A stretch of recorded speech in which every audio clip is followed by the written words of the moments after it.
Hi everyone, welcome back. Today we're doing keyboard row in C++. We're given an array of words and we have to return the words that are typed using letters only on one row of the American keyboard. So the first row will be QWERTYUIOP. The second row are all the characters on the second row, and the final row, as you can see, consists of ZSC, VBN, M. And we are given a list of words, just like in the first test case over here. In this case, we would return only Alaska and that, as both words over here are typed out only with words on the second row over here. The second example, we have one word over here, OMK. In this case, we don't include that in the answer, as O falls in the first row, M falls in the third row, and K falls in the second row. And finally, for the final example, ADSDF, this contains all letters in the second row. Same for SFD. In this case, the words that are given to us would be from 1 word to 20 words, and every single word given to us would have up to 1 to 100 characters. And for each of these words, they consist of English letters, both lowercase and uppercase.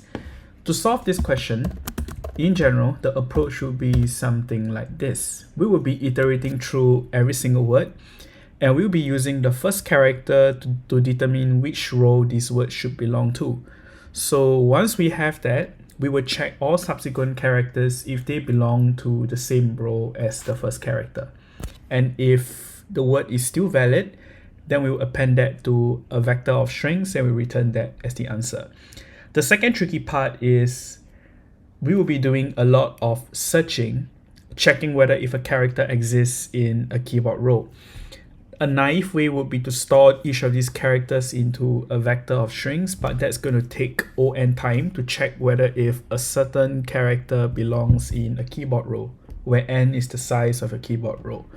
So a better way would be to use something called an unordered set, or rather a hash set.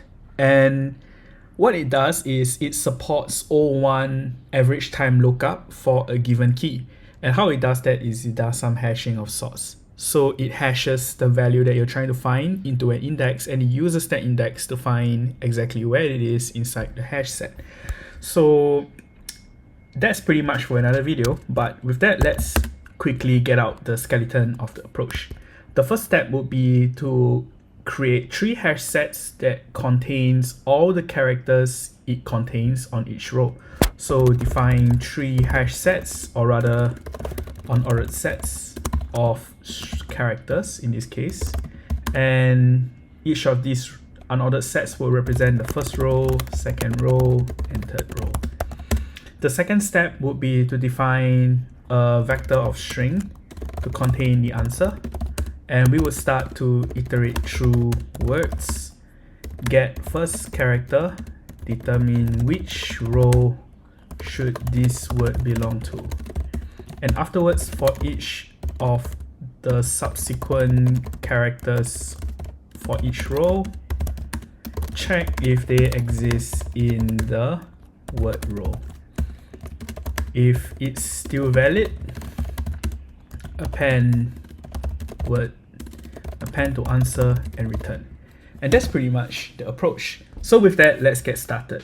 Let's first start defining the 3 unordered sets of characters that contains each of the characters on each row. So let's first define an unordered set.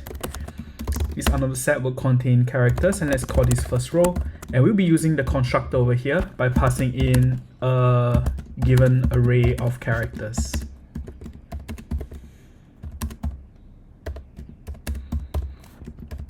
One thing that you might notice is that we are keying in only lowercase characters.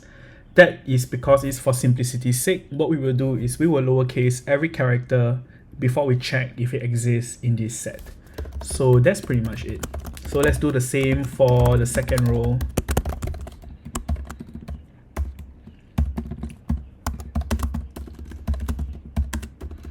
Okay, there's a typo right there.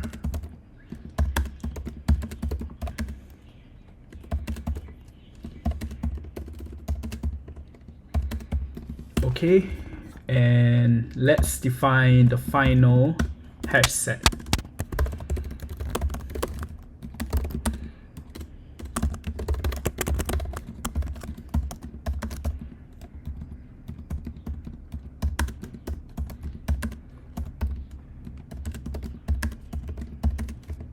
Okay, we're done. So the next step will be to define the vector of strings, which will contain all the valid words in this given words vector.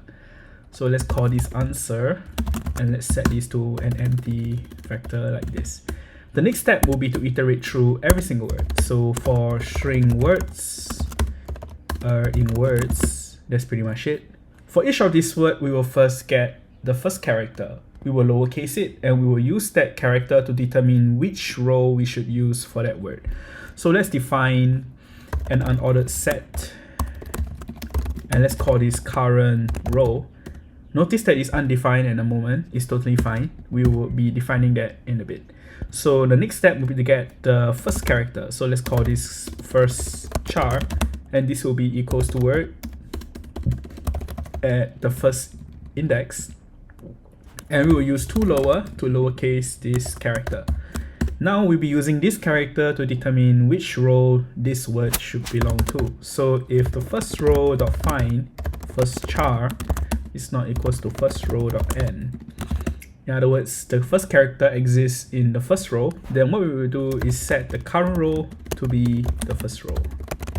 And the logic is the same for the second. If the character is not in the first row, then we will try to do the same thing with the second row.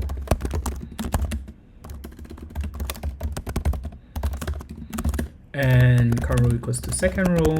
And if it's not in the first and the second row, by default, it should be in the third row. And that's pretty much it for this search thus far. And the next step would be to iterate through the remaining characters and check if they belong to this current row. And if each of these characters do not belong to the current row, then this word is invalid. So we'll do for int I equals to 1. We use the second character because we already used the first one to get which row this word should belong to. So we will iterate I from 1 all the way to the index just before the length of the word. In other words, iterate till the end of the word. So word.length I++, and what we will do is get the current character, and similarly we will get the word at this index and lowercase it. So if this current row dot find current character is, or rather, let's just set this to be equals to current row dot end. In other words, if the current row doesn't have the current character, then this word is not valid. So let's define also a convenience boolean. Let's call this valid word equals to true. Consider a word as valid until proven otherwise.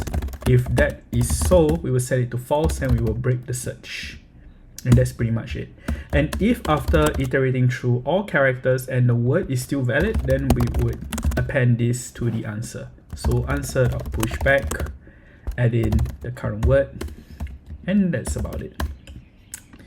So looks like everything is fine. Let's return the answer over here. And that's pretty much it for this implementation. To do a sanity check, let's use this test case to see if we have any errors. So these rows are here. The vector of answer is here. And let's start looking at the first word over here, which is hello. The first character would be H, lowercase. And in this case, we will start checking whether if H exists in the first row. In this case, as you can see, it doesn't exist in the first row. So we'll try searching in the second row. In this case, it does. So what we will do is set the current row to be equals to the second row. So current row equals to second row over here. Looks like it's a good thing that we traced it out, because of that I noticed we missed out a closing curly brace over here. Let's just put it here.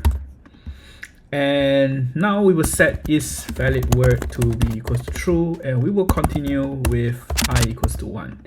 The current character in hello, in this case, is E. and E in this case doesn't exist in the second row, so we can set valid word to false and break and avoid this. So in summary, hello should not be appended to the answer, so we will continue with Alaska. Okay, so let's remove all the old workings and let's carry on with tracing Alaska. So current row is now set to nothing. First character in Alaska will be A, lowercase. In this case, we will find whether if A exists in the first row. As you can see, it doesn't. We will take a look at the second row, and in this case, the current row is indeed equals to the second row. So it will look something like this. Then afterwards, valid word is now set back to true, and we will start checking from the second character in Alaska. So current character is now equals to L, and we can see in this case L exists in the second row, so we don't do anything. We move on to the second index, index 2, or rather the third character, and now we have A exists in the second row, 3, L exists in the second row. Now index 4, A exists in the second row, 5, S exists in the second row, 6, K exists in the second row, and 7, A exists in the second row.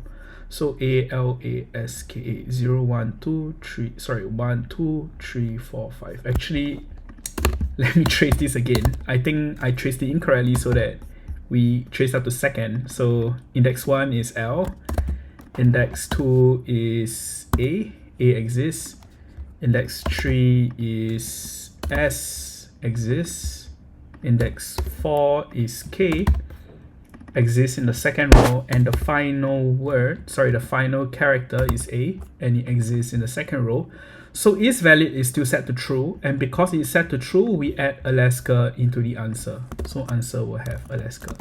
But I think this tracing is enough for now. We get a gist of how this works. So let's run this against some test cases and see how this does.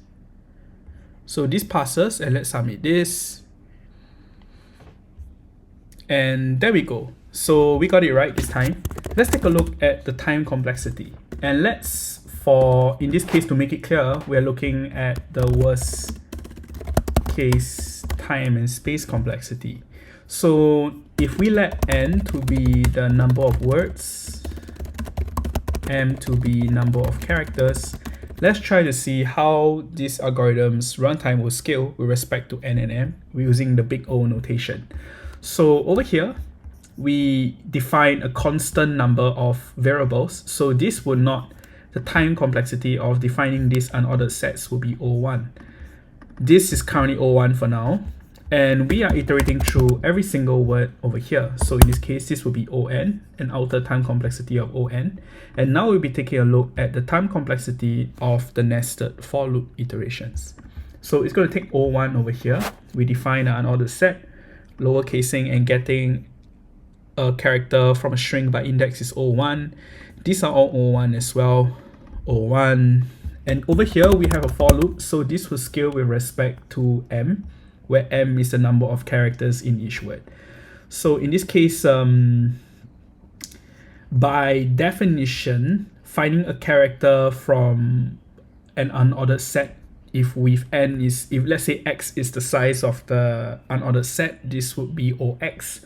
But in this case, for the simplicity's sake, let's say the average, let's just make it simpler and say the average time complexity of finding something from an unordered set to be O1 in this case. In summary, every iteration here will be O1. Now this is going to be O1 as well. And in summary, the overall time complexity of this whole for loop is OMN. So like this. So that's about it. So the time complexity in this case would be OMN. For the space complexity, let's remove all of the workings again and let's take a look. Over here, the memory used for first row, second row, and third row does not change with respect to n or m. So in this case, the space complexity for defining these three hash sets would be O1.